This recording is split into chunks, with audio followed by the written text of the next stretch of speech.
Salut, c'est Igloo Kids sur topmusic.fr avec Cédric Simonin. Bonjour Eric. Ça va bien, Cédric? Ça va, ça va. Igloo Kids, le concept, vous allez nous le rappeler. On a déjà reçu 2 classes pour leur 2e session. Ce sont des questions autour de l'habitat sur lesquelles les élèves de Madame Jennifer Polito, pour cette 3e classe, ont travaillé pendant toute l'année, et aussi pour Igloo Kids. Oui. Effectivement Eric, je pensais que vous continuiez.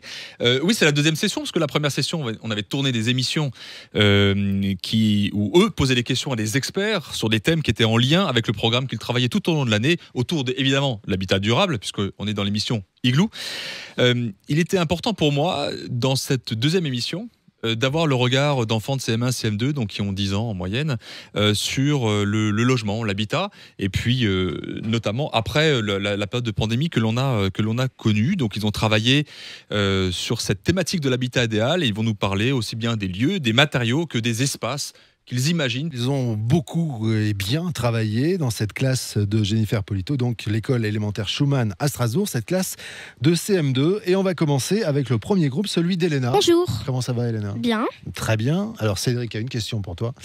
C'est parti pour Igloo Kids. Alors oui, déjà ils vont nous expliquer, parce qu'ils ont travaillé, ils ont fait des maquettes, on en voit une là actuellement à l'image, et ils ont travaillé sur l'habitat idéal, donc va peut-être nous décrire comment elle imaginait l'habitat idéal, et puis j'aurai une question tout de suite dans la foulée. Notre maquette, on a choisi de faire une grande maison, comme ça si du coup il y avait un autre confinement, elle était assez grande et on peut bien s'espacer. Oui. Alors, vous avez imaginé, on le perçoit, hein, il faut avoir un tout petit peu d'imagination quand même, je vais aider les auditeurs. On a des panneaux solaires, on a une éolienne, vous avez imaginé le tri des déchets, donc on a quand même quelque chose qui est très typé, très protecteur de toute la nature, on va dire ça comme ça.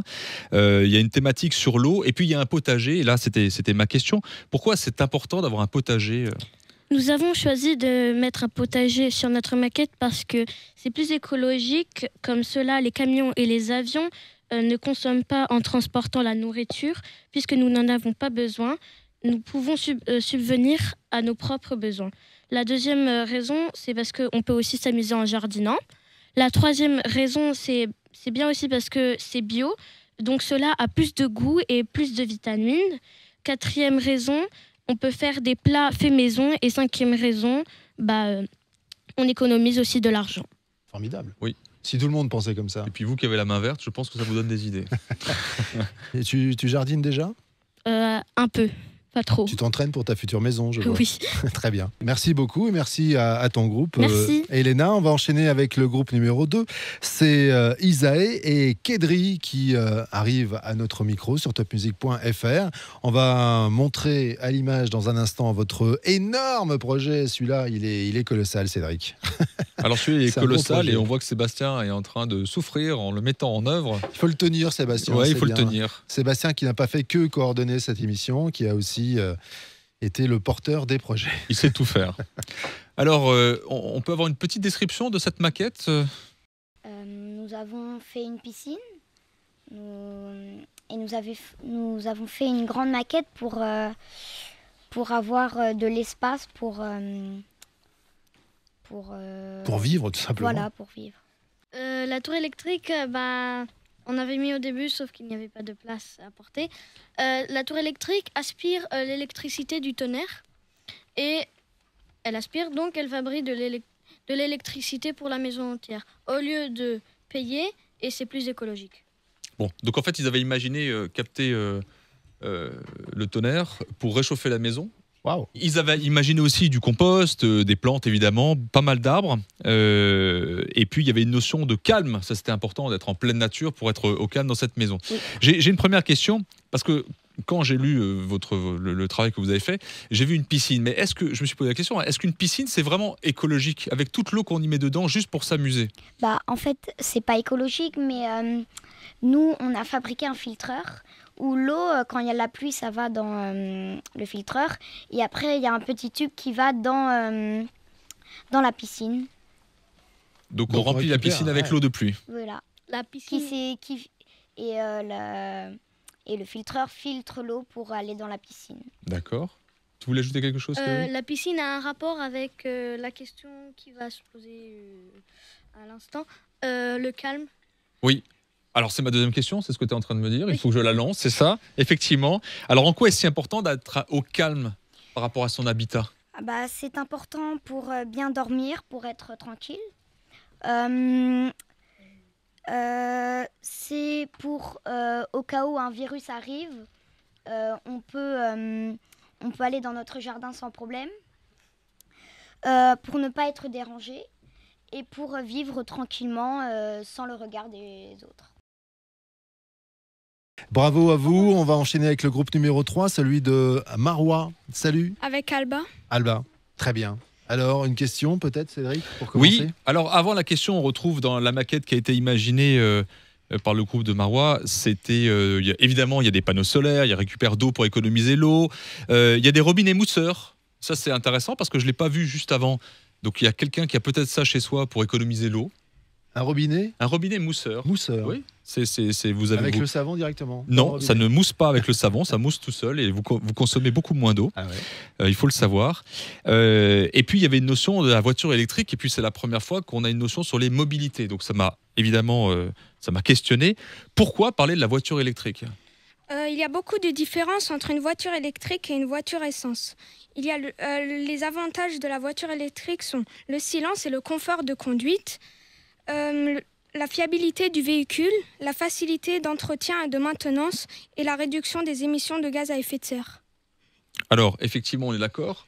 Il y a toujours un lien entre l'habitat et les mobilités, c'est toujours intimement lié. Et effectivement, la notion de véhicule électrique que l'on voit comme peu producteur de CO2, notamment au niveau de son exploitation, on oublie une chose, c'est l'acoustique. C'est-à-dire que les villes sont extrêmement bruyantes. Et c'est vrai qu'avec l'avènement des voitures hybrides ou électriques, on risque d'avoir c'est plutôt positif quand je dis ça, d'avoir des villes qui sont un tout petit peu moins bruyantes, comme on peut le découvrir à Oslo, où il y a énormément de véhicules électriques et c'est une ville qui est très peuplée et extrêmement calme. J'ai une deuxième question, il y avait une notion de grand jardin. Alors, ça m'a amusé, c'est pour jouer et écouter les oiseaux. Et là, je me suis dit, tiens, ça m'intéresse et je vais leur poser une question là-dessus. Pourquoi il faut un grand jardin pour écouter les oiseaux? C'est mieux d'entendre les chants des oiseaux qu'entendre les voitures qui passent. Sauf si elles sont électriques, on les entend pas. Oui. D'accord. Merci beaucoup, Marouin. Ça Merci. a été parfait. Ton intervention est magnifique. On va enchaîner avec l'avant-dernier projet présenté aujourd'hui par la classe de Madame Polito. C'est le projet d'Aïcha. Salut Aïcha. Bonjour. Alors, ce projet que l'on découvre à l'image, qui est en plusieurs parties, apparemment, on est en train d'installer tout ça. C'est Cédric. Ouais. C'est un logement kit. Oui. Comme on en fait, c'est ce qu'on appelle le hors-site, c'est-à-dire que c'est fabriqué en usine et monté sur place, comme on le voit actuellement par Sébastien. Voilà. Voilà, bien au centre, Sébastien. Bien au centre, voilà. Et Merci beaucoup. alors Sébastien a bientôt un contrat au téléachat, il faut le dire, hein, il fait ça très très bien. Donc par rapport à ce projet, si je le résume, hein, on a parlé de poubelles de tri, de purificateurs d'eau, de panneaux solaires que l'on retrouve. Hein. Oui. Et puis j'ai trouvé une thématique intéressante, c'est... alors évidemment on a une maison en bois, et puis il y a une thématique qui est l'habitat idéal, même s'il est simple, c'est une simple maison minuscule, je cite, hein, il faut aussi un grand terrain. Alors là ça m'a intéressé, cette notion de maison minuscule. Pourquoi vous avez travaillé cette thématique-là de taille de maison ? Parce qu'une grande maison, ça gaspille beaucoup d'électricité pour chauffer et éclairer la maison. Et au contraire, une petite maison, ça coûte moins cher et c'est plus facile à entretenir. On est d'accord. Et alors, ça vient avec cette notion de terrain, parce qu'on met toujours une maison sur un terrain. Et là, par contre, le terrain doit être très grand. Et pourquoi il doit être très grand ? Ça serait comme une petite forêt qu'à nous, on pourrait jouer et faire des activités. Et peut-être si on aurait un animal domestique, il sera beaucoup plus heureux à l'extérieur et on pourrait faire notre propre potager avec des fruits et légumes naturels. Eh ben, on n'est pas loin d'un idéal. Le bonheur est à l'extérieur. Le confort est à l'extérieur. Oui, c'est vraiment ce que l'on retrouve dans toutes les classes. Hein. Alors, ce qui est assez drôle, en tout cas, si je peux m'exprimer ainsi, hein, c'est que finalement, quand on parle de logement, il ne parle que de maisons. Absolument pas d'appartements. C'est drôle. Hein.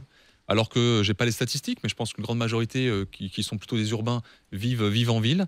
Donc on sait que 80% le logement idéal pour 80% des Français, ça reste la maison, qui est qui est en perte de vitesse, hein, on le sait, puisque le gouvernement lutte contre l'étalement urbain et les maisons, c'est de l'étalement urbain. Donc la volonté encore des enfants de 10 ans, ça reste une maison et ça reste un grand jardin, donc les extérieurs sont encore très très prégnants. Salut. Bonjour. J'espère que tu es très heureuse d'être ici. J'imagine que oui, pour présenter Oui. ce projet qui va apparaître à l'image dans quelques instants. Cédric, avec une question. Alors je reviens un peu sur le projet qui a été imaginé. Donc là, il y a un vrai travail sur la volumétrie et les couleurs. Ça va faire plaisir à notre ami Roland Garcia, notre décorateur de Igloo, hein. Il y avait une thématique là beaucoup sur les volumes. Il y a une déclinaison entre les niveaux, les étages, etc. etc. Ils ont parlé de lumière spéciale, d'objets recyclables. C'est la première fois que l'on entend, là dans toutes les classes, on a parlé d'objets recyclables. Là, on parle de mobilier, donc c'est intéressant. Il y a un travail qui est fait sur l'aménagement en lui-même. Et puis il y a une notion, alors il y a un jacuzzi. Et puis c'est la première fois qu'on entend une notion de surface vraiment, puisqu'on parle de 4 pièces. Et j'aimerais poser ces deux questions. Alors pourquoi un jacuzzi ? Un jacuzzi parce que c'est comme une piscine et que une piscine peut être écologique grâce aux panneaux solaires qui vont apporter de l'eau chaude. Et pendant le confinement, par exemple en cas de Covid, eh ben, on peut sortir dans notre jacuzzi sans sortir par exemple en ville ou en village.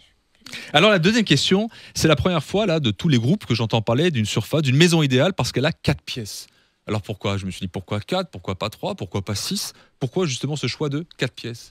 Parce que il n'y a pas plus de 4 pièces parce que plus que 4 pièces est égal à plus d'argent pour fournir les objets dedans et tout. Et l'électricité et tout ça. Oui. Mais si on a une grande famille ?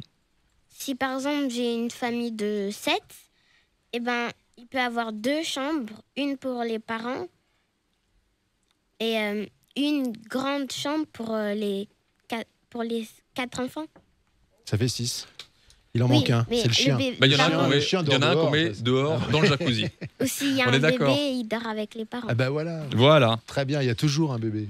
on a fait le tour de la question. Très Merci, bien, Rossi. merci mademoiselle. On va enchaîner et terminer avec 2 questions essentielles que vous aviez envie de poser aux enfants. Cédric, on va commencer avec une question à Jacques. Oui. Salut Jacques. Bonjour. Que je pose à toutes les classes parce que c'est un peu mes questions chapeau qui ont été la genèse de Igloo Kids. Donc ma première question, c'est pourquoi est-ce si important de construire en préservant la nature, Jacques ? C'est important de construire en préservant la nature parce que si on se mettait à construire maintenant, ça aurait un plus gros impact sur l'environnement qu'il y a 2 mois parce qu'on a dépassé le jour du dépassement et c'est un jour où on a épuisé toutes les ressources que la Terre pouvait nous donner en temps normal. Donc si on se mettait à construire maintenant avec des matériaux tout neufs et pas du recyclé, ça aurait beaucoup plus d'impact. Et la dernière question, c'est Aïcha qui va y répondre. Ouais, c'est vraiment la question fondatrice de Igloo Kids. Qu'est-ce que le Covid a changé ? Est-ce que le Covid a changé quelque chose par rapport à l'habitat ?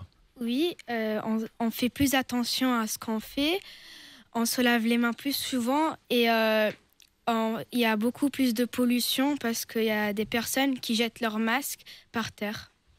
Mais par rapport à l'habitat en lui-même, ça c'est par rapport au Covid. Et est-ce qu'il y a des choses qui ont changé ? Est-ce qu'il y a plus envie d'extérieur à ton avis ? Est-ce qu'il y a envie plus de lumière ? Est-ce que ce sont des choses que l'on a retrouvées ? Est-ce que tu penses que c'est quelque chose qui a été exprimé ? Non. Alors moi je te dis que si. En fait, c'est pas grave parce que tu peux pas forcément savoir. Mais après le Covid, le marché de l'immobilier, donc du logement, a explosé, on va dire, parce que les gens se sont rendus compte pendant le confinement, pendant 2 mois, qu'ils n'étaient pas bien dans leur logement et qu'ils avaient besoin d'un peu plus de lumière, d'un peu plus d'extérieur, etc. Donc ils ont souhaité changer de logement pour retrouver des choses un petit peu différentes par rapport à ce qu'ils vivaient. Voilà. Très Merci. bien, Aïcha, vous pouvez vous relever parce qu'ils étaient tellement fatigués qu'ils se sont tous couchés. Voilà. Dans la maison idéale, c'est le studio de Top Music parce qu'on peut vivre à 27 ici, vous avez vu, c'est magnifique. Vous pouvez vous applaudir et même crier, bravo. Merci beaucoup, c'était la fin d'Igloo Kids saison 1. Oui, Il y en aura forcément une saison 2. je l'espère. On l'espère. On va voir tout ça du côté du rectorat que Oui. l'on salue. Merci à Sébastien Parot qui a tout organisé. C'est lui qui a chapeauté tout ça. Merci Oui. à Nono pour la réalisation de l'émission. Merci à vous, Cédric Simonin. Et on se retrouve très vite pour une nouvelle saison d'Igloo, le Mac de l'habitat, sur topmusic.fr, sur Igloo on Air, c'est sur Facebook, et sur la chaîne YouTube notamment. Salut, à bientôt. Ciao, ciao.